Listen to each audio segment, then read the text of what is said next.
আজ বালিখাল থেকে ধর্মতলা যাওয়ার ৫৪ নম্বর রুটের বাস বন্ধ রেখে প্রতিবাদে সামিল হয়েছেন বাস কর্মীরা।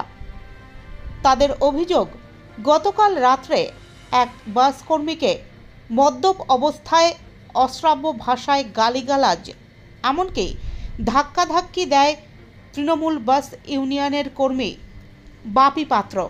এরই প্রতিবাদে আজ ওই রুটে বাস না চালিয়ে প্রতিবাদ জানাচ্ছেন বাস কর্মীরা, যার ফলে চরম সমস্যার সম্মুখীন হচ্ছেন অফিস যাত্রী থেকে শুরু করে নিত্যযাত্রীরা। আজকে এত গুরুত্বপূর্ণ রুট ৫৪ বন্ধ কেন? বন্ধ আছে কি একটা স্টাফকে তার উপরটা অত্যাচার হয়েছে, তাকে একটু দাঙ্গা হয়েছে, স্টাফ সব মিলে সব রুটটা বন্ধ করে দিয়েছে।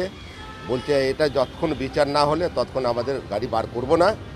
এবার আমি এসছি, এটা বসে ইউনিয়নের সঙ্গে কোনোভাবে আলোচনা করে এটা মিটমাট করাতে চেষ্টা করছি। মোট এই রুটে কতগুলো গাড়ি রয়েছে? 20খানা গাড়ি, আগে ছিল 40খানা, এখন 20খানা আপাতত রয়েছে।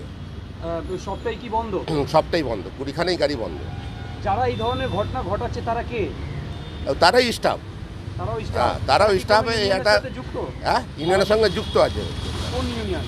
তৃণমূলের ইউনিয়ন সাথে। তো তারা কি এখানে দাদাগিরি করছে?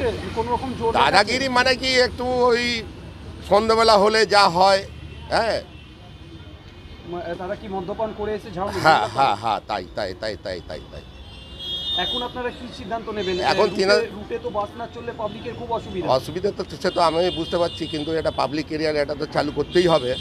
এখন ইউনিয়নের সঙ্গে আমি মিটিং করছি, মিটিং করে আমি সেটা ডিসিশন করে আমি গাড়িটা চেষ্টা করছি বার করতে জন্য। আপনার নাম? আমার শেখ মুজিবুর রহমান।